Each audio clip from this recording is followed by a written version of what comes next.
கிச்சன்ல வந்து ஸ்டோரேஜ்க்காக இன்னைக்கு ஒரு டிப்ஸ் கொடுக்க போறேங்க.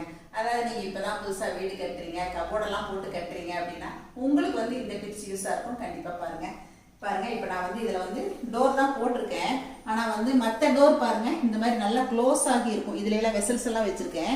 இதுல வந்து நம்ம சமையலுக்கு பயன்படுத்துற பொருட்கள் எல்லாமே நான் ஸ்டோர் பண்ணி வச்சிருக்கேங்க. ஆனா இதுக்கு வந்து இந்த மாதிரி வலை போட்டு வச்சிருக்கேன். இந்த மாதிரி நம்ம வலை அடிச்சு வைக்கும்போது இதுல காத்தோட்டம் போயிட்டே இருக்கும் உள்ள. அதனால பொருட்கள் வந்து கெடாம இருக்கும். பாருங்க, நான் கொள்ளு வந்து எவ்வளோ வாங்கி ஸ்டோர் பண்ணி வச்சிருக்கேன். இது ரொம்ப நாள் ஆச்சு வாங்கி, ஆனாலும் அப்படியே இருக்கு. இதில் பாருங்க, கவுனி அரிசி தான் வச்சிருக்கேன்னு நினைக்கிறேன். பாருங்க, இந்த மாதிரி தான் நான் ஸ்டோர் பண்ணி வச்சிருக்கேன். இது வந்து கொஞ்சம் காத்தோட்டமாக ரொம்ப கப்புன்னு மூடாமல் இந்த மாதிரி நீங்கள் வச்சுக்கலாம். இதில் எல்லாமே வந்து நான் பருப்பு வெரைட்டிஸ் இந்த மாதிரி தான் வச்சுருக்கேன். இன்னும் கொஞ்சம் ஸ்டோரேஜ் டிப்ஸும் பார்த்துடலாங்க.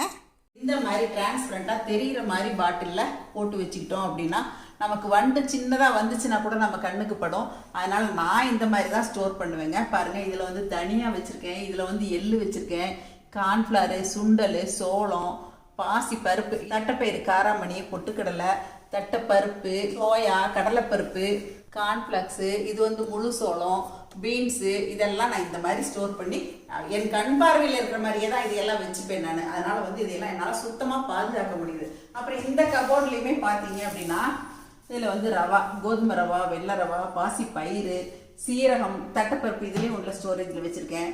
நிலக்கடலை, இந்த மாதிரியெல்லாம் இன்னும் பின்னாடியும் கொஞ்சம் கிளாஸ் பாட்டில்ஸில் எல்லாமே போட்டு வச்சுருக்கேங்க. அதே மாதிரி இந்த வெள்ளை ரவாலாம் வந்து நம்ம லேசாக வறுத்து எடுத்து வச்சுக்கலாம். பாசி பயிருமே நீங்கள் பச்சை பயிர் வேணும்னா பச்சை பயிராக வச்சுக்கலாம். குழம்புக்கெல்லாம் வேணும்னா லேசாக வறுத்து கூட எடுத்து வச்சுக்கலாம். சீரகத்தையெல்லாம் நல்ல வெயிலில் வச்சுட்டு எடுத்து வச்சுக்கலாங்க. இப்போ இந்த மாதிரி பாசிப்பருப்பு, தட்டைப்பருப்பு இதெல்லாம் வந்து நான் பெரிய பாக்ஸில் நான் ஸ்டோர் பண்ணி வச்சுருக்கேன். அதையெல்லாம் நான் அப்பப்போ வெயிலில் எடுத்து வச்சுக்குவேங்க. யூசேஜுக்கு மட்டும் கரெக்டாக இந்த மாதிரி கண்டெய்னர்ஸில் நான் போட்டு வச்சுக்கிறேன்.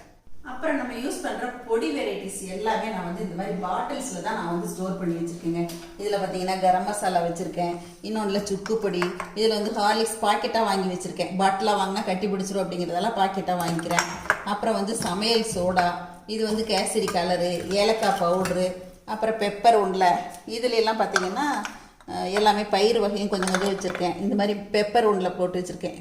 மிளகு, இதில் வந்து இந்த ரச செலவு, இதில் பார்த்தீங்கன்னா கசகசா, இதில் வெள்ளை எள்ளு, இதில் பார்த்தீங்கன்னா மிளகாத்தூள், தனி மிளகாத்தூள் ஒன்றில் வச்சுருக்கேன். அப்புறம் பார்த்தீங்கன்னா காஷ்மீரி மிளகாத்தூள் ஒன்றில் வச்சுருக்கேன். ரசப்பொடிங்க இந்த மாதிரி வந்து நல்லா வெளியில் தெரிகிற மாதிரி வச்சுருக்கேன். அப்போ தான் நமக்கு வந்து எடுக்கிறதுக்கு சௌகரியமாக இருக்கும்.